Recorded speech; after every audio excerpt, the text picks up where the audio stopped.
Hello बच्चों, आशा करता हूँ आप सभी अच्छे होंगे। प्यारे बच्चों, हम पढ़ रहे हैं आपकी कक्षा यानी कि कक्षा 7वीं की गणित और पहुँचे हैं अध्याय 2 में। आज पढ़ेंगे अध्याय 2 परिमेय संख्या, है ना, रेशनल नंबर्स। और इसमें हम पढ़ेंगे मुख्यतः प्रश्नावली 2.1 को पूरा अध्ययन करेंगे। और इसमें हम देखेंगे कि प्रश्नावली 2.1 में क्या क्या सवाल हैं और कैसे हल करना है, सारी बातों को समझेंगे। परिमेय संख्या क्या है उसके बारे में भी थोड़ा चर्चा करेंगे। और इससे पहले बता दूं कि अगर आप अध्याय 1 प्रश्नावली 1 का वीडियो देखना चाहते होंगे तो मैंने डिस्क्रिप्शन बॉक्स में लिंक दे दिया है, वहां से आप देख सकते हैं। और आई बटन पे भी, यहाँ पे आई बटन में भी आता है, वहां से भी आप देख सकते हैं। तो ये रही बात। चलिए हम आज की पढ़ाई को शुरू करते हैं। प्रश्नावली 2.1, ठीक है। प्रश्नावली 2.1 में जो सवाल है उनका ध्यान से देखिएगा। यहाँ से मैं हल करते जाऊँ। सबसे पहली बात मैं आपको सवाल पहला को लूँ, इससे पहले आपको परिमेय संख्याएं क्या होते हैं वो मैं बता देता हूँ, ठीक है। परिमेय संख्या, तो परिमेय संख्या उसे कहते हैं जो P/Q के रूप में हो, जिसमें Q का मान जो है Q बराबर 0 के बराबर नहीं होना चाहिए। बराबर नहीं होना चाहिए किसके? 0 के बराबर। मतलब कोई भी संख्या है वो बटे के रूप में होना चाहिए, P/Q के रूप में होना चाहिए, और उसके नीचे में 0 नहीं रहना चाहिए, तभी वो परिमेय संख्या होगी, ठीक है। ये हो गई परिमेय संख्या की शर्त। और परिमेय संख्या क्या है ना। तो चलिए प्रश्नावली 2.1 शुरू करते हैं हम। यहाँ पे सवाल नंबर 1 करके हम अलग अलग पेज पर इनको समझते जाएंगे। तो सबसे पहले मैं प्रश्न नंबर 1 से शुरू करता हूँ, जिसमें है निम्नलिखित संख्याओं में से कौन सी परिमेय संख्याएं हैं, उसको यहाँ से देखना है और बताना है।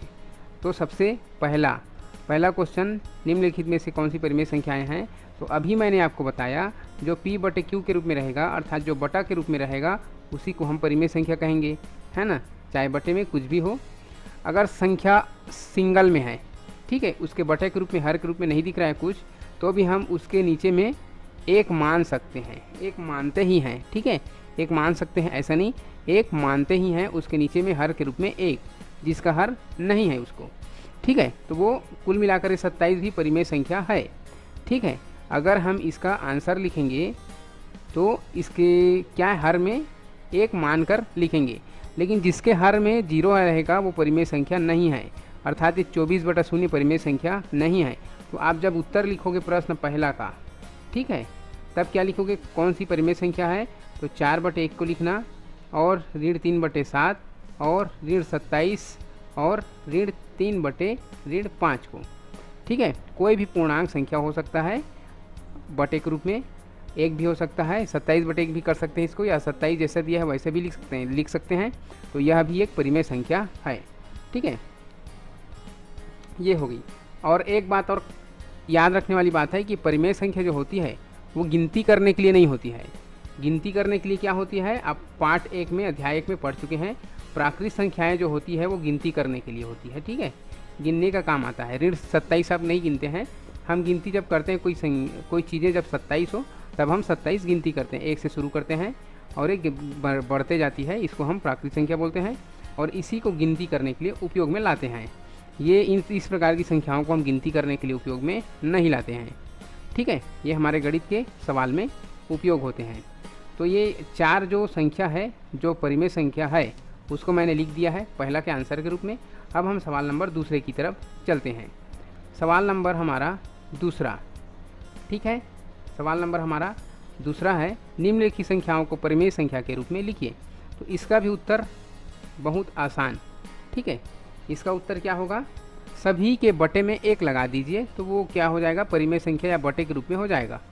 जैसे -38, और ये 38 है, 38/1, क्योंकि परिमेय संख्या का परिभाषा कहता है कि वो P/Q के रूप में होना चाहिए। मतलब 2 पूर्णांक संख्या होना चाहिए, जिसमें एक अंश होना चाहिए, एक हर होना चाहिए। तो ये हमने लिख दिया, इसके हर में 1 डाल दिए, तो ये परिमेय संख्या बन गई। उसके बाद 17 है तो 17/1 कर दीजिए, उसके बाद 0 है तो 0/1 कर दीजिए, फिर -100 है तो 100/1 कर दीजिए, फिर 79 है तो 79/1 कर दीजिए। ये क्या है, इसका आंसर हो गया, ठीक। अब अगली संख्या है अगला प्रश्न है प्रश्न नंबर 3। निम्नलिखित परिमेय संख्याओं के 3 तुल्य परिमेय संख्याएं लिखिए। आप भिन्न अगर पाठ पढ़े होंगे क्लास 6 में तो याद आ रहा होगा, भिन्न का हम तुल्य भिन्न निकालना सीखे थे। तो जैसे तुल्य भिन्न निकालते हैं वैसे ही यहाँ पे तुल्य परिमेय संख्या निकालना है, सेम टू सेम प्रोसीजर वही है। तो प्रोसीजर क्या था, गुणा कर करके हम निकालते हैं। जैसे कि 1/5 का निकालना है हमको, तुल्य भिन्न निकालना है। तो 1/5 में पहले 1 का गुणा करेंगे, फिर 1/5 में पहले उसके बाद 2 का गुणा करेंगे 2/2, फिर 1/5 में 3 का गुणा करेंगे। ऐसे 1 2 3 4 5 6 बढ़ाते जाना है। तो जो उत्तर आएगा इसमें 1 का गुणा है तो 1/5 ही आएगा, 2 का गुणा है 2 एकम 2 आएगा ऊपर में, नीचे में 2 पंचे 10, 2/10 हो गया। यहाँ पे 3 एकम 3 और 3 पंचे 15, 3/15। तो इस प्रकार से जो निकल रहा है ये सभी क्या है, 1/5 के तुल्य भिन्न है। ठीक है, तो इस प्रकार से पहाड़ा बनते जा रहे, आगे बढ़ते जा रहे, पहले 1 का फिर 2 का गुणा 3 का गुणा, तो ये पहाड़ा आगे चलते जाएगा। तो हम सीधा सीधा लिख देते हैं कि हम इसका तुल्य भिन्न कैसे बनाएंगे। देखिए 1/5 का तुल्य भिन्न हम यहाँ पे सामने उसके लिखते जाएंगे पहले का। ठीक है, तो 1/5 का तुल्य भिन्न होगा 2/10, अर्थात ऊपर में जो संख्या रहेगी उसका पहाड़ा आप लिखते जाएं। 1 एकम 1, 1 2 2, 1 3 3, 1 4 4, 1 5 5, 1 6 6, 3 3 बनाना बोले हैं, ये 4 हो जाएगा, 3 ठो बनाना है ना, एक को इसको मिटा दीजिए, ये 3 बनेगा। इसके बाद नीचे में जो संख्या उसकी पहाड़ा पढ़ते जाए, 5 एकम 5, 5 दूनी 10, 5 3 15, 5 4 20। तो ये जो क्या है इसका तुल्य भिन्न, इसके बीच में बराबर का चिन्ह डालिए क्योंकि ये सभी बराबर है आपस में। संख्याएं भले ही अलग अलग दिख रही हैं, तुल्य भिन्न का मतलब वही होता है तुल्य परिमेय संख्या का कि इसका हम तुलना करेंगे तो इसका मान एक जैसे आएगा सभी का। ठीक है, इसीलिए इसको तुल्य परिमेय संख्या कहते हैं। जैसे कि इसका वैल्यू 1/5 है। ठीक, तो सभी परिमेय संख्याओं का भी मान 1/5 ही आएगा। आप इसको कटाकर या भाग देकर देख सकते हैं। जैसे 2 एकम 2, 2 पंचे 10, यहाँ पे भी 1/5 आया। 3 एकम 3, 3 पंचे 15, यहाँ पे भी 1/5 आएगा। 4 एकम 4, 4 पंचे 20, यहाँ पे भी 1/5 आएगा। तो इसी प्रकार से आप इसका तुलना कर सकते हैं और जो संख्याएं जो लेंगे आप उसमें आप तुलना कर सकते हैं।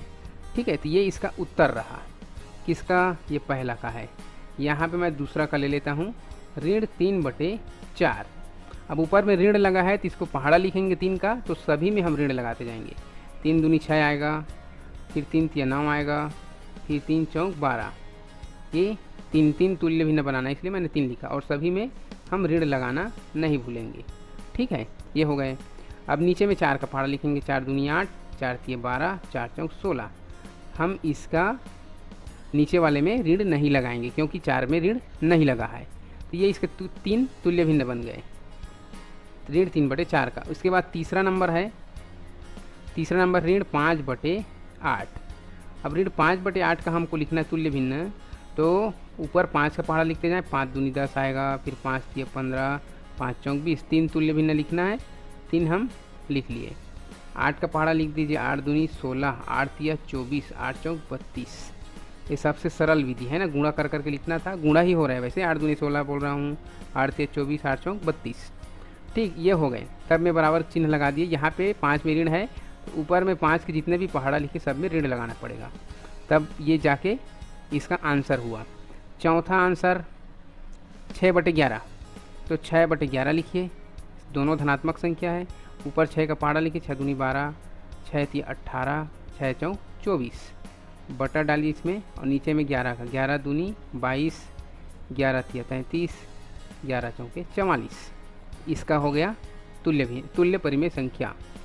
अब ये 4/3 का, 4/3 का ऊपर में 4 का पहाड़ा लिखते जाएं, 4 दूनी 8, 4 तिया 12, 4 चौक 16, नीचे में 3 का, 3 दूनी 6, 3 तिया 9, 3 चौक 12। ये हो गए, बीच में ये बराबर का चिन्ह डालना है सभी में। ठीक है, तो ये हो गए तुल्य परिमेय संख्या निकालना। ये प्रश्न नंबर 3 का हो गया। अब प्रश्न नंबर 4 का देखिए। प्रश्न नंबर 4 कैसे हल करना है। निम्नलिखित परिमेय संख्याओं को सरलतम परिमेय संख्या के रूप में लिखिए। तो सरलतम का मतलब है सरल रूप में इसको लिखना है। तो कैसे सरल रूप में लिखना है कि हमको कोई ऐसी संख्या देखना है जो जिस संख्या से दोनों के दोनों भाग चला जाए। तो हम कौन सी संख्या लेंगे? देखिए 2 से शुरू करेंगे तो 2 के पहाड़ा में तो 25 आएगा नहीं, है ना। 3 के पहाड़ा में भी नहीं आता है, 3 अट्ठे 24 होता है, उसके बाद 3 या 27 हो जाता है, तो ये 3 के पहाड़ा में भी नहीं आएगा। 4 के पहाड़ा में भी 25 नहीं आता है, 40 तो आता है लेकिन 25 नहीं आता है। तो 5 के पहाड़ा में आता है, 5 पंचे 25, 5 अट्ठे 40।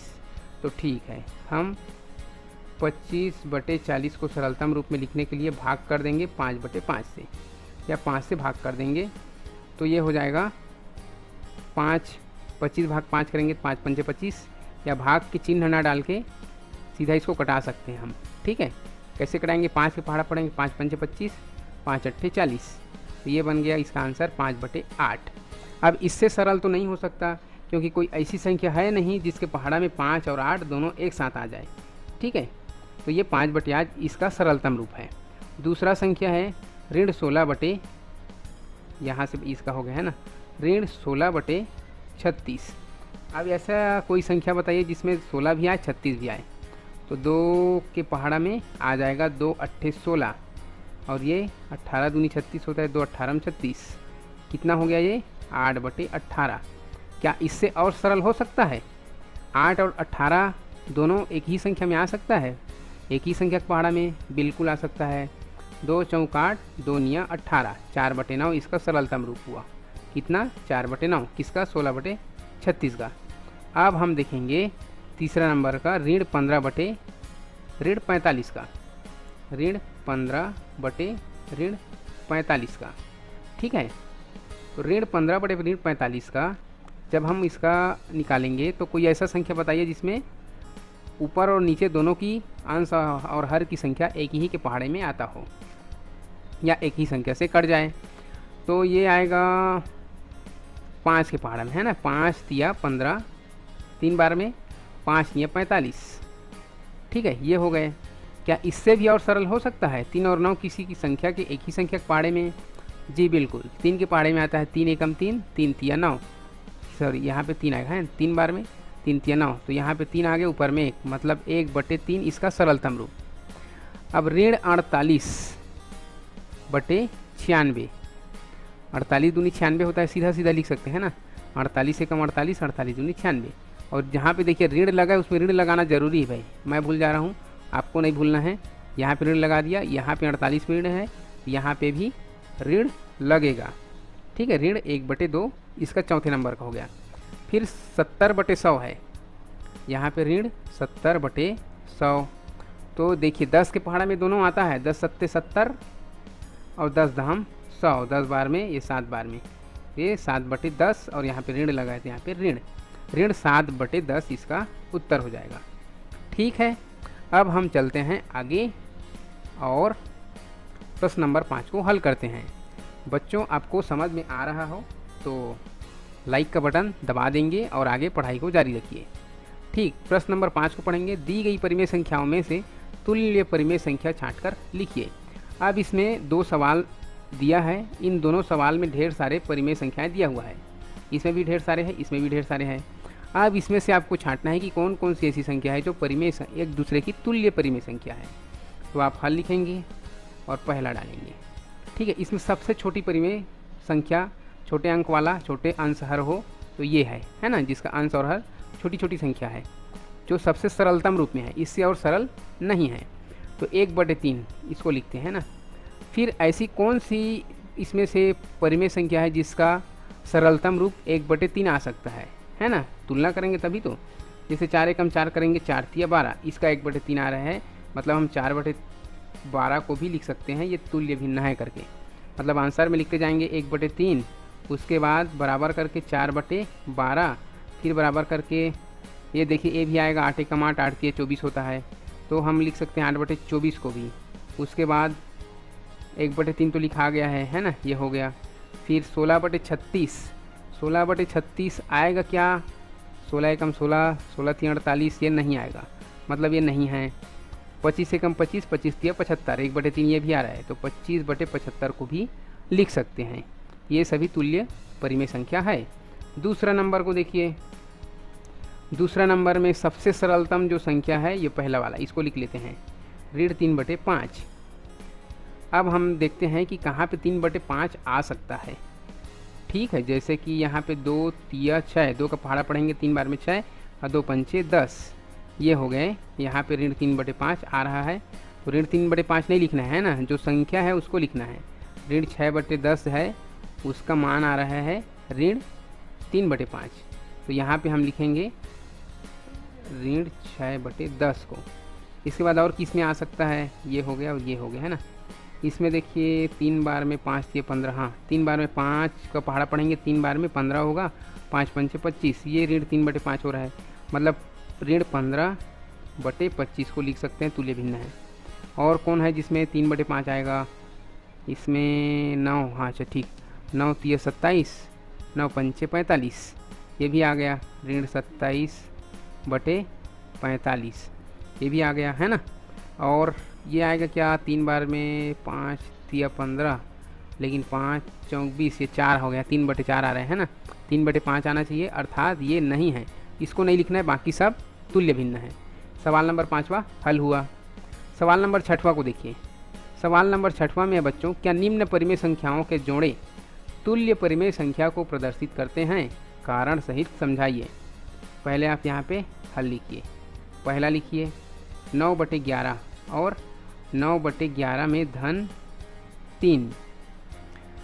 तो सवाल ये पूछ रहे हैं कि क्या ये तुल्य परिमेय संख्या को प्रदर्शित करते हैं, 9/11 और 9/11 धन 3, 9 धन 3/11 धन 3, ये तुल्य भिन्न है या तुल्य परिमेय संख्या है। तो ये तुल्य परिमेय संख्या उत्तर में लिखना है आपको, नहीं है। दूसरा भी लिख लेना 5/7, उसके बाद 5/7 ऋण 2 बटे में ऋण 2, उत्तर लिखना है इसका। ये दोनों तुल्य परिमेय संख्या नहीं है, ऐसे लिखना है। ये उत्तर लिखना है ना कि ये दोनों परिमेय संख्या नहीं है। अब ये पूछ रहा है कि कारण सही समझाओ, कारण भी बताओ कि क्यों नहीं है।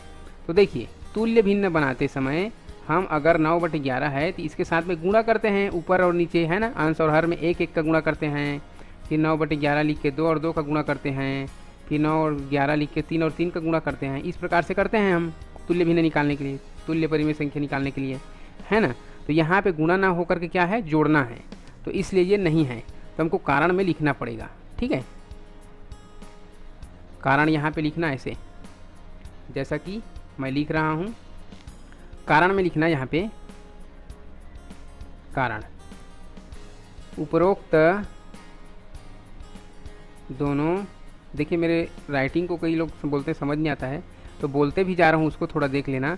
ये रस्सी की र है ना, तो इसको थोड़ा सा आप ध्यान देंगे। और ये आधा क है जो ता में जुड़ा है। उपरोक्त दोनों, उपरोक्त दोनों का मतलब पहला और दूसरा जो सवाल दिया है, उपरोक्त दोनों सवालों में तुल्य भिन्न निकालने के लिए, भिन्न नहीं, तुल्य परिमेय संख्या निकालने के लिए, है ना, परिमेय संख्या निकालने के लिए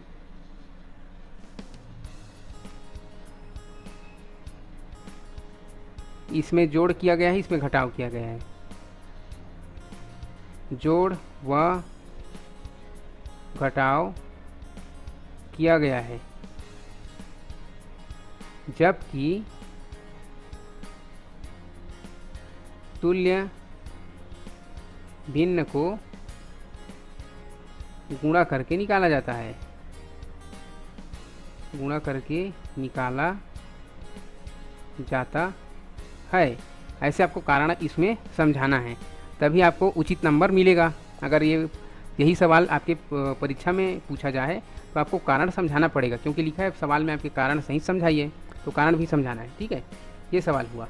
सवाल नंबर 7 देखिए। सवाल नंबर 7 में क्या है, ऋण 3/8 को ऐसी तुल्य परिमेय संख्या के रूप में, संख्याओं के रूप में व्यक्त कीजिए जिनका अंश ऋण 6 हो, जिनका अंश 12 हो, जिनका हर ऋण 24 हो और जिनका हर ऋण 32 हो। तो देखिए यहाँ पे हल लिखो आप, और ऋण 3/8 को, इसका जिसका अंश क्या हो जाए, यहाँ पे 6 हो जाए, तो हम 3 के साथ में ऋण 3 है ना, और ऋण 6 करना है, तो 3 के पहाड़ में कितने बार में 6 आएगा? 2 बार में, तो मतलब 2 का गुणा कर दीजिए, तो हो जाएगा 3 दूनी 6, ऋण 6 आ गया और 8 दूनी 16। तो ऐसा हम परिमेय संख्या बना दिए। बोल रहा है कि ऐसी तुल्य परिमेय संख्या के रूप में व्यक्त कीजिए जिनका अंश ऋण 6 हो। तो जिनका अंश ऋण 6 आ गया, ये पहला बन गया, ये पहला के लिए है ना, पहला के लिए उत्तर है ऋण 6/16। दूसरा बोल रहा है जिसका अंश 12 होना चाहिए। अब हमको अंश में 12 लाना है, तो ऋण 3/8 को पहले लिखेंगे जो सवाल में है। अब 12 3 के पहाड़ में कितने बार में आएगा? 12 4 बार में, तो यहाँ पे 4 लिखेंगे और नीचे भी 4 डालेंगे। अब देखिए 4 या 12, तो यहाँ पे एक बार ऋण है, तो यहाँ पे उत्तर में ऋण आ जाएगा, लेकिन हमको 12 लाना है, ऋण 12 नहीं लाना है, तो इसमें 4 लगाना, सॉरी ऋण लगाना पड़ेगा 4 में, और नीचे के भी 4 में ऋण लगाना पड़ेगा। तो ऋण और ऋण का गुणा होगा धन हो जाएगा, और 4 या 12 हो जाएगा, ये धन में आएगा उत्तर ऊपर में, और नीचे में 8 चौक 32 ऋण 32 आ जाएगा। ठीक, ये दूसरा का हो गया, जिसमें हमको अंश 12 लाना था, हमने 12 अंश ले आया, इसका उत्तर हो गया। ठीक है, अब हम तीसरे नंबर के सवाल को देखते हैं। तीसरे नंबर में क्या करना है? पहले तो ऋण 3/8 है, उसको लिखेंगे जो सवाल में है। अब क्या करना है? इसके हर को 24 लाना है। अब आप बताइए 8 के पहाड़ में कितने बार में 24 आएगा? 8 या 24 3 बार में आएगा, तो यहाँ पे 3 गुणा करेंगे, और ये 8 या 24, तो देखिए यहाँ पे ऋण 24 लाना है, अर्थात हमको 3 में ऋण लगाना पड़ेगा, तभी तो ऋण आएगा, है ना। तो ये हो गया, ऊपर का ऋण और ऋण तो धन हो जाएगा, 3 या 9 धन में उत्तर आएगा, लेकिन नीचे में 8 या 24 और ऋण लगेगा ये 24, 9/24। तो हमने ऐसे परिमेय संख्या, तुल्य परिमेय संख्या बना दिया जिसका हर ऋण 24 हो, तो ये ऋण 24 आ गया। चौथा सवाल हमको कहता है कि ऐसी तुल्य परिमेय संख्या के रूप में व्यक्त करो जिसका हर ऋण 32 हो। ये देखिए ऋण 32 ऐसे ही करना पड़ेगा, ऋण 3/8 लिखिए गुणा ऋण 4/ऋण 4, तो 4 या 12 हो गया, और नीचे में 8 चौक 32 ऋण 32, हर ऋण 32 हो तो ऋण 32 आ गया हर में। सवाल नंबर 7वां हल हो गया हमारा। ठीक है, सवाल नंबर 8वां, जो कि इस प्रश्नावली का सबसे लास्ट सवाल है। आप वीडियो से बने रहिएगा, मैं जो बहुत जल्दी और पूरे विस्तार से समझा रहा हूँ ना, ऐसा नहीं है कि आप कोई चीज़ छूट जाएगा, जो पहली बार पढ़ रहा होगा उसको भी समझ में आ जाएगा, इतना तो विश्वास है। तो चलिए हम सवाल नंबर 8वें पे, ए का मान ज्ञात कीजिए यदि 5/11 व a/ऋण 33 तुल्य परिमेय संख्याएं हो। दूसरा कहता है, तो एक एक करके हम देखते हैं ना। यहाँ से मैं एक लाइन खींच देता हूँ, और यहाँ पे हम पहला देखेंगे, यहाँ पे ऊपर हल लिख देते हैं, और यहाँ पे भी हल लिख देते हैं, यहाँ दूसरा देखेंगे, यहाँ पहला। तो यहाँ पे पहला सवाल देखते हैं, 5/11 व a/ऋण 33, ए का मान निकालना है। तो देखिए इसमें क्या होता है, इस तरह जब दो परिमेय संख्या या दो भिन्न संख्या को जब हम हल करते हैं, तो इसमें सबसे पहले यहाँ कोई चिन्ह नहीं है, गुणा नहीं है या धन या जोड़ना नहीं है, तो हमको क्या करना पड़ता है? तिर्यक गुणा पहले करना पड़ता है। तो ऐसे गुणा करना पड़ता है और ऐसे। तो पहले 11 और a का करेंगे, तो 11a होगा। ठीक है, 11a हो गए। इसके बाद में बराबर करना पड़ेगा हमको यहाँ पे चिन्ह में। उसके बाद 5 गुणा 33, 5 और गुणा 33। अभी फ़िलहाल इसका गुणा नहीं किए रहते हैं। अब हमको क्या करना है? a का मान निकालना है, तो a को सामने रखेंगे। ठीक है, और बराबर में जो कुछ भी है उसको लिखेंगे। अब a के साथ में 11 क्या है? गुणा में है, इसके साथ धन चिन्ह ऋण चिन्ह कुछ नहीं है, मतलब a के साथ में ये गुणा में है। तो इस बार में पक्षांतर होगा तो भाग में आ जाएगा, 5 गुणा 33 के भाग में 11 आ जाएगा। इतना समझ गए आप। अब क्या करना है, इसमें से कोई देखना है कि कोई कट रहा है ना, नीचे ऊपर से। तो ये 11 एकम 11, 11 तिया 33, 3 बार में कट गया। ऊपर में 5 बच गया और 3 बच गया, यहाँ पे गुणा का चिन्ह है, तो 5 तिया 15। तो आपको ध्यान देना है, यहाँ पे ऋण 33 में ऋण लगा है, तो यहाँ पे भी ऋण रहेगा, और यहाँ पे भी ऋण, यहाँ पे भी ऋण, तो यहाँ पे भी 3 में भी ऋण आएगा। इसका उत्तर 11 तिया 33 में। ठीक है, तो 5 का ऋण 3 के साथ गुणा होगा, तो यहाँ पे आ जाएगा 5 तिया 15, ए बराबर ऋण 15। ये क्या है? पहले का उत्तर। पहले के आपको ऐसे समझाना है। सवाल नंबर दूसरा देखिए। सवाल नंबर दूसरा में है 2/3 व 8/a। इसको जब हम हल करेंगे तो सेम वैसे ही प्रक्रिया अपनाएंगे जैसे पहले में किए। तो 2/3 और यहाँ पे 8/a। तो पहले तिर्यक गुणा होगा, तो जहाँ a वाला आएगा 2 और a का गुणा होगा तो 2a को हम पहले लिख देते हैं। 2a बराबर 3 और 8 का रहेगा तो 3 गुणा 8। ठीक, अब क्या करेंगे, हम a को सामने रखेंगे जिसका हमको मान निकालना है, और 2 इसके साथ गुणा में है, वो 3 गुणा 8 के भाग में आ जाएगा 2। ये हो गए। अब जो कटेगा उसको कटाएंगे, तो 2 एकम 2, 2 चौके 8, सॉरी 8 लिख दिया था मैं, 4 लिखाएगा है ना। 2 4 बार में 8 आता है ना 2 पहाड़ा में, तो 4 लिखाएगा, 2 चौके 8। अब ऊपर में क्या बचा, 4 गुणा 3, तो 4 तिया 12, a बराबर 12 इसका दूसरे का उत्तर। 8वां में 2 ही सवाल नहीं है, और भी सवाल हैं, अब अभी लगे रहिएगा है ना। ये आ गया। तो यहाँ पे हम देखेंगे सवाल नंबर तीसरे को है ना, और यहाँ पे शायद जगह छोटा पड़ेगा, एक पेज हम और ले लेंगे तभी हल कर पाएंगे। तो यहाँ तक तो हम हल कर लिए पहले दूसरे। अब चलते हैं तीसरे और चौथे पर। 5वें सवाल मैंने यहाँ पे शिफ्ट कर दिया है अगले पेज में, तो यहाँ पे हम समझेंगे तीसरा और चौथा को। सवाल नंबर तीसरा का हल इस पक्ष में देख लेते हैं, और चौथा को इधर से आधा को मैं हिस्सा बांट देता हूँ। तीसरा यहाँ हल करेंगे हम 3/7 व a/35। यहाँ पे भी किसी में ऋण नहीं लगा है। देखो चिन्हों का आप खास ध्यान रखेंगे है ना, सवाल जब हल करते हैं गणित में चिन्हों का ध्यान रखना बहुत ज़रूरी है, नहीं तो आपका सवाल गड़बड़ हो सकता है ना। यहाँ पे हमने लिखा, सॉरी लिख लिए।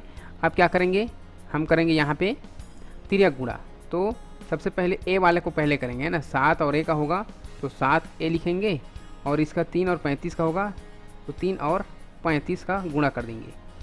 इसके बाद में a को लिखेंगे, और 7 क्या होगा, 3 गुणा 35 के नीचे भाग के रूप में, जो गुणा में है यहाँ भाग के रूप में पक्षांतर होगा। अब क्या होगा, जो कटेगा उसको कटाना है, तो 7 एकम 7, 7 पंचे 35, ऊपर में 5 और 3 आ गए, तो a बराबर हो जाएगा 5 तिया 15। ठीक है, a और सॉरी 5 और 3 का गुणा होगा, ये हो जाएगा इसका उत्तर। अब यहाँ पे चौथे का जब हल करेंगे तो क्या है इसमें, a/5 व 18/30। तो जब इसका हल होगा तो क्या होगा, a वाले को हम सबसे पहले लिखते हैं, तिर्यक गुणा करेंगे a और 30 का, तो हमको मिलेगा 30a। फिर 5 और 18 का करेंगे तो 5 और 18 का गुणा। ठीक है, यहाँ पे हम a को लिखेंगे और 30 को इस तरफ में 5 गुणा 18 के नीचे भाग के रूप में ले आएंगे 30। ठीक है, यहाँ पे 30 को हम लिख लेंगे। अब देखते हैं कि इसमें से कोई कटेगा क्या। 5 एकम 5, 5 छक्का 30, 6 में कट गया, ऊपर में 18 बचा, नीचे 6 बचा। यहाँ पे लिख दिया हमने 18 ऊपर बचा, नीचे 6 बचा। क्या अब भी ये कोई सरलतम रूप में आ सकता है क्या? जी बिल्कुल आ सकता है। 6 एकम 6, 6 तिया 18, 3 आया उत्तर, a बराबर 3। ठीक है, प्रश्न नंबर 8वें का सवाल नंबर चौथा, इसका उत्तर आया 3। ठीक है, अब हम अगला सवाल पे चलते हैं, 8वां के लास्ट और प्रश्नावली का अंतिम सवाल। यहाँ पे हल करेंगे और पहले एक बार सवाल को लिखेंगे, ऋण a/13 व ऋण 24/39। यहाँ पे देखना है कि दोनों तरफ ऋण लिखा हुआ है। देखिए मैं जल्दी में यहाँ पे 3 लिख दिया हूँ, यहाँ पे a लिखाएगा। ठीक है, हाँ, तो दोनों साइड में ऋण लगा है, उसको ध्यान रखना है। अब क्या करना है, तिर्यक गुणा करना है ऐसे। तो ऋण लगा है, देखिए यहाँ पे धन है, यहाँ ऋण, तो धन और ऋण का गुणा ऋण होता है, तो ऋण 39a होगा ये। ठीक है, इसके बाद 13 और ऋण 24 का गुणा है, तो 13 लिखेंगे और ऋण 24। ठीक है, आगे हल करेंगे, a को हम सामने लिख लेंगे और इसके साथ में गुणा में है ऋण 39, वो 13 ऋण 24 के भाग में आ जाएगा ऋण 39। ये हो गए। इसके बाद हमारा काम क्या होता है कि जो कट रहा है उसको कटा देना है। 13 एकम 13, 13 तिया 39, यहाँ पे ऋण 3 आ गए। कितना आ गए, यहाँ पे ऊपर में ऋण 24 बचा है और नीचे में आ गए ऋण 3। ये बचा, तो ऋण तो कट जाएंगे। ठीक है, क्या बचा, 24/3। अब क्या इससे भी सरल हो सकता है हमारा परिमेय संख्या? देखिए 3 एकम 3, 3 अट्ठे 24, 8 आ गया, तो a का मान बराबर 8। ये क्या है इसका उत्तर। ठीक है, तो ये इस प्रकार से हल होगा। बच्चों हमने अभी प्रश्नावली 2.1 को पूरी तरीके से हल करके देखा है। आप नहीं देख पाए होंगे, वीडियो को पूरा देखिए, पूरे सवालों का हल हमने किया है। तो आज के लिए बस इतना ही बच्चों। आप वीडियो से लगातार बने रहे इसके लिए आपको थैंक यू सो मच।